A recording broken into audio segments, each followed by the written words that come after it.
Les infirmières gagnent déjà bien assez, non? Ben non. La réponse est dans la question, clairement non. Vous avez vu à quel point elles sont sollicitées? Est-ce que vous avez déjà été, vous, dans un hôpital où une infirmière refuse de prendre soin de vous parce qu'elle a trop travaillé, parce que c'est l'heure de sa pause? Eh ben moi non. Et la meilleure preuve que ça se passe mal, c'est qu'elle dure en moyenne 7 ans dans la profession à peu près. Donc il faut absolument intervenir sur les conditions de travail, salaire, mais aussi horaire, etc. Travailler plus pour gagner plus, un modèle à suivre. Clairement pas. Alors moi j'ai envie de dire, travailler moins pour gagner plus, un modèle à suivre assurément. Ce qu'il faudrait, c'est partager le temps de travail. Et partager ce temps de travail, mathématiquement, c'est quelque chose de vraiment évident, permettrait à la fois de réduire le chômage et en même temps de libérer du temps pour des activités qui sont essentielles à notre épanouissement. Dans de nombreux pays, on commence à réfléchir à la semaine de 4 jours.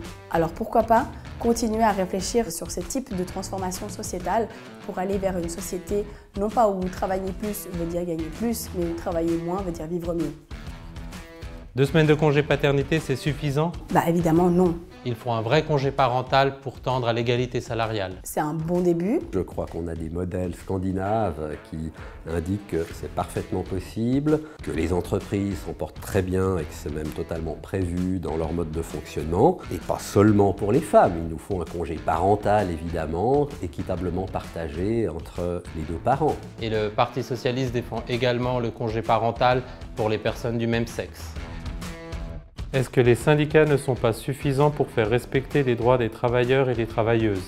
Les syndicats sont un maillon essentiel dans la chaîne de la défense du personnel en général, mais on le sait bien, il y a environ la moitié des travailleuses et travailleurs de ce pays qui bénéficient d'une convention collective. Donc il faut des syndicats, il faut des partis. Nous, au PS, ce qu'on souhaite, c'est vraiment mener le combat au sein de l'arène parlementaire pour obtenir de nouveaux droits pour les travailleurs et les travailleuses, ce qui permettrait aux syndicats d'être plus forts dans les négociations vis-à-vis du patronat. C'est très important de veiller à ce que les personnes dont les droits sont peu ou mal défendus puissent trouver des interlocutrices et des interlocuteurs capables de les défendre efficacement. Et c'est ce que le Parti socialiste tend à faire depuis sa création, être au service des travailleurs et des travailleuses.